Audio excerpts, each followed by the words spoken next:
Kembah dukun mau nyantet putu.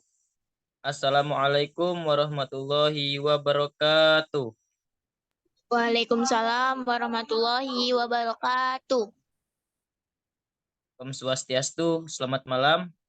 Yang kami hormati Ibu Sahili selaku dosen pengampu mata kuliah Sistem Informasi Akuntansi kelas 5B semester kali ini, dan teman-teman sekalian yang saya banggakan. Baik, di sini izinkan kami untuk mempresentasikan hasil dari diskusi kami pada kesempatan kali ini, yang mana kelompok kami terdiri dari 5 mahasiswa, yaitu yang pertama saya sendiri, Miko Supiano, lalu ada Iputu Chandra Gupta, lalu ada Vega Fit Venia Sandra, Siti Marwia, dan juga Nintan Septiana. Baik, langsung saja mari kita sama-sama simak dan dengarkan materi yang akan disampaikan, yaitu materi yang pertama, Wiat Cemberut, Putung Rokok Surya. Untuk teman-temanku yang lucu dan imut, mari kita simak materi dari Siti Marwia. Kepada Siti Marwia dipersilahkan.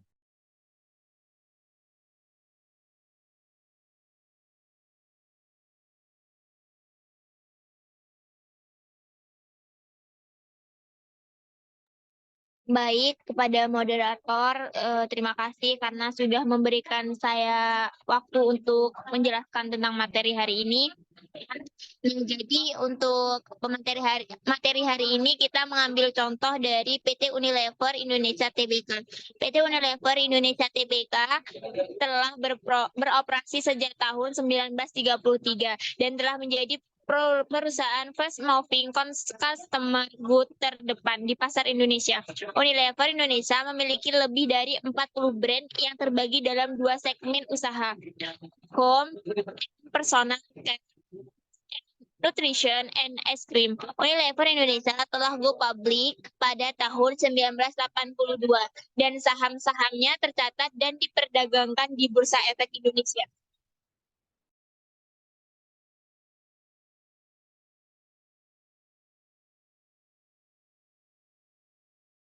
Nah, untuk materi hari ini yaitu siklus pengeluaran.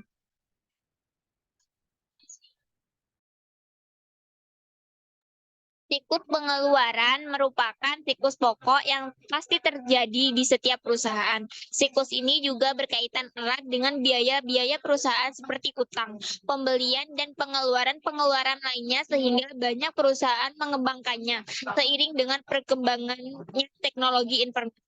Menurut Romney dan Steinberg, siklus pengeluaran adalah serangkaian aktivitas bisnis dan operasi pemrosesan informasi terkait yang terus-menerus berhubungan dengan pembelian serta pembayaran barang dan jasa.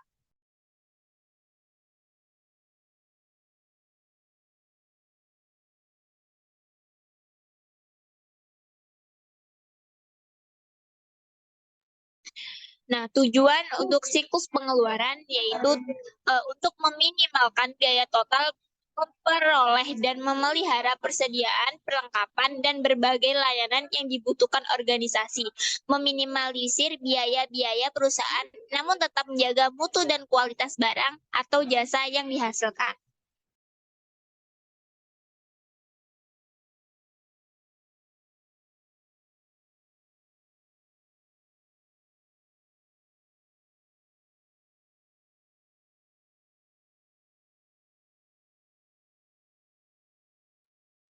Selanjutnya yaitu prosedur aktivitas siklus pengeluaran. Permintaan pembelian barang dagang, pemesanan barang dagang, penerimaan barang dagang, persetujuan faktur dan supplier, pembayaran atas pembelian barang dagang. Baik, terima kasih. Saya kembalikan ke moderator.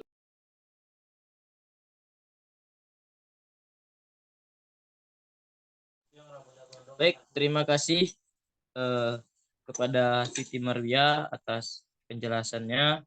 Tega masak lupa pakai sasa. Presentasinya dari Siti Marwia luar biasa.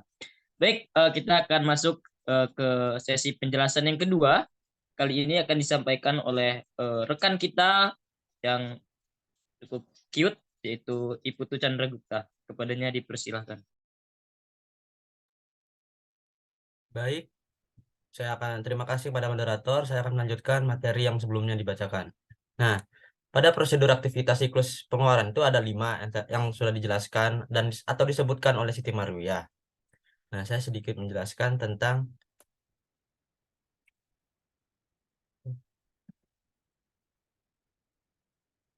yang pertama itu adalah permintaan pembelian barang dagang. Nah, pengertian itu adalah suatu dokumen yang merupakan formulir yang diisi oleh fungsi gudang atau fungsi pemakaian barang untuk meminta fungsi pembelian melakukan pembelian barang dengan jenis, jumlah, dan mutu seperti yang tersebut dalam surat tersebut. Nah, contohnya pada PT Unilever Tbk, tiap departemen diperbolehkan mengisi dokumen purchase requisition atas persetujuan dari manajer. Nah, setelah itu dokumen purchase requisition diserahkan ke departemen pembelian barang untuk dipesankan.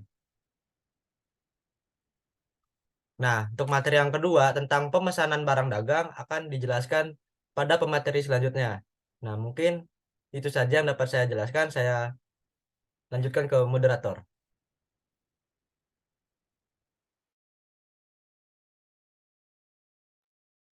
Baik, terima kasih. Demikian penjelasan dari Ibu Chandragupta. Singkat, tetapi sangat padat, seperti kenangan bersama dia, singkat tapi cukup melekat.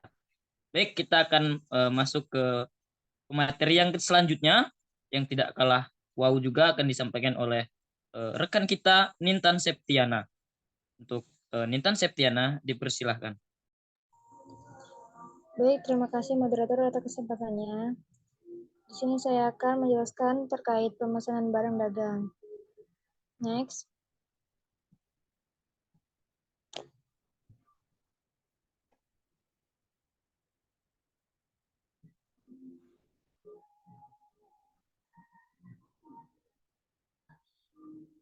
Aktivitas selanjutnya dari siklus pengeluaran adalah pemesanan. Pemesanan berhubungan dengan identifikasi kebutuhan seperti apa saja, kapan dan jumlahnya, berapa banyak yang diperlukan, dan juga pemilihan pemasok bahan yang paling tepat sesuai dengan kondisi perusahaan.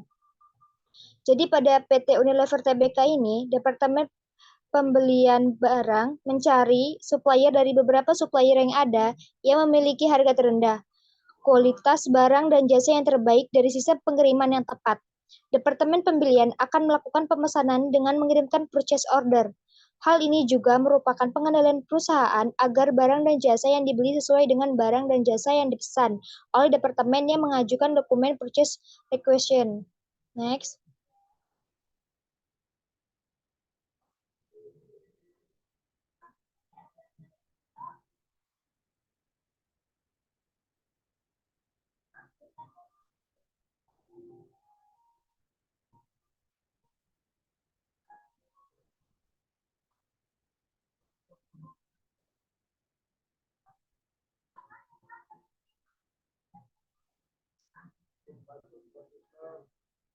Next lagi.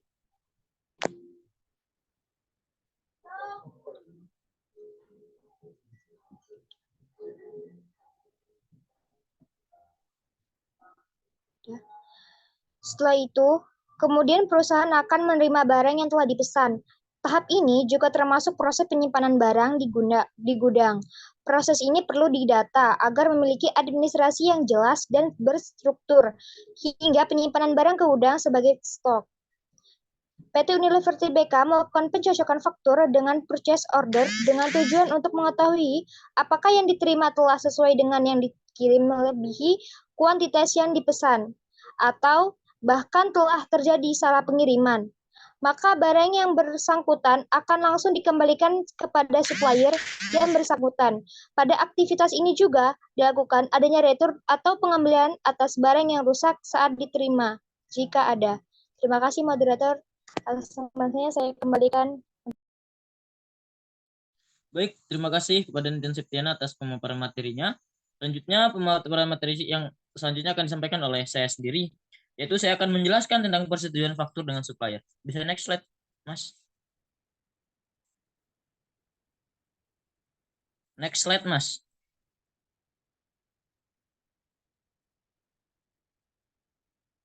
Oke, saya di sini akan menjelaskan yang pertama yaitu penyetujuan masuk dalam proses siklus pengeluaran karena terkait dengan persetujuan pembayaran pada supplier bisa berupa tagihan ataupun pembayaran transaksi kredit.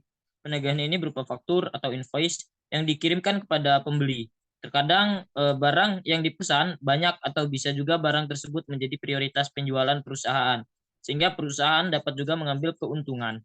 PT Unilever Tbk juga di sini melakukan pencocokan receiving report untuk mengetahui apakah semua barang yang dipesan sudah diterima atau dikirim semua.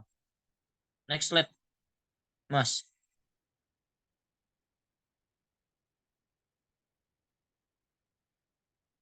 Selanjutnya yaitu pembayaran atas pembelian barang dagang. Next slide, Mas. Mas, next slide.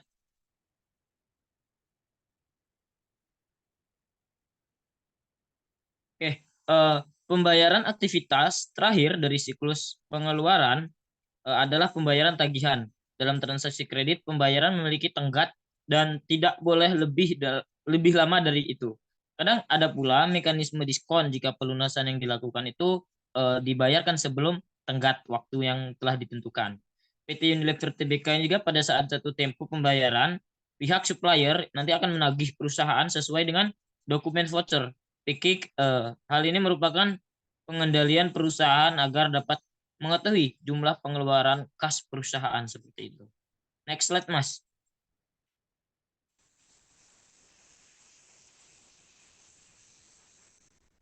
Baik, ini diagram konteks siklus pengeluaran ya. Mungkin bisa sama-sama kita lihat seperti apa alur dari diagram siklus pengeluaran. Kurang lebih seperti ini yang kami tampilkan di layar.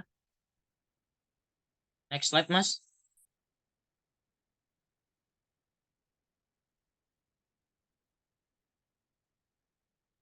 Oke, baik. Mungkin demikian yang dapat saya sampaikan selaku pemateri yang menambahkan dari pemateri sebelumnya. Selanjutnya akan disampaikan oleh Vega Fitvenia Sandra untuk menyempurnakan materi pada presentasi kali ini. Kepada Vega Fitvenia Sandra, dipersilahkan. Baik, terima kasih kepada moderator atas kesempatannya. Jadi di sini saya akan melanjutkan mengenai pemaparan yang kami berikan, yaitu mengenai implementasi sistem informasi keuangan Unilever Indonesia.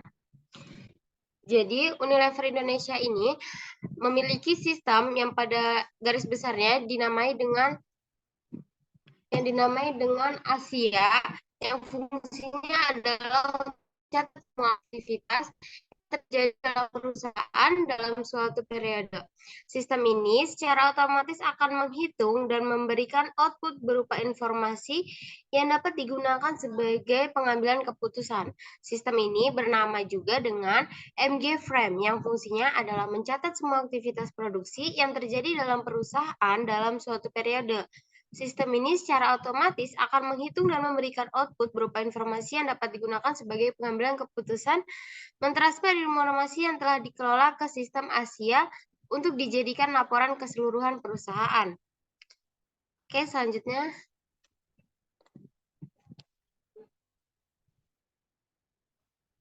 Nah, di sini ada keunggulan dari aplikasi itu sendiri. Yang pertama yaitu biaya penanganannya yang lebih relatif rendah.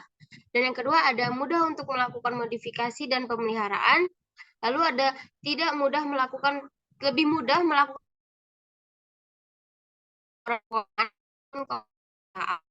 dan yang sangat lengkap dan lengkap. Selanjutnya, di sini ada kelemahan dari aplikasi yang digunakan itu keterbatasan jumlah dan tingkat kemampuan SDM. Jadi banyak SDM yang belum paham ataupun mengerti menggunakan sistem yang digunakan. Selanjutnya yaitu membutuhkan waktu untuk pelatihan bagi operator dan pemrograman. Jadi beberapa SDM belum mengerti. Jadi kita ada beberapa waktu untuk melakukan pelatihan pada SDM yang nantinya menggunakan aplikasi tersebut. Selanjutnya yaitu kurangnya tenaga ahli sebab karena banyak keterbatasan jumlah dan tingkat kemampuan pada SDM tadi. Selanjutnya yaitu tidak up to date. Mungkin cukup sekian yang bisa saya paparkan. Kurang lebihnya saya mohon maaf. Selanjutnya saya kembalikan kepada moderator. Baik, terima kasih kepada Vega Fitvinia Sandra yang telah menyempurnakan penjelasan materi pada kesempatan kali ini. Demikianlah presentasi dari kelompok kami pada kesempatan kali ini. Mudah-mudahan apa yang bisa diambil itu bermanfaat untuk kita semua untuk menambah insight pos-pos yang belum kita ketahui tentang sistem informasi akuntansi khususnya di mata kuliah ini. Baik, di sini saya mewakili teman-teman dari kelompok ini mohon maaf yang sebesar-besarnya atas segala kekurangan. Izin pamit undur diri. Kiwi-kiwi cukurukuk empuk jeru. Wassalamualaikum warahmatullahi wabarakatuh. Waalaikumsalam warahmatullahi wabarakatuh. Waalaikumsalam warahmatullahi wabarakatuh.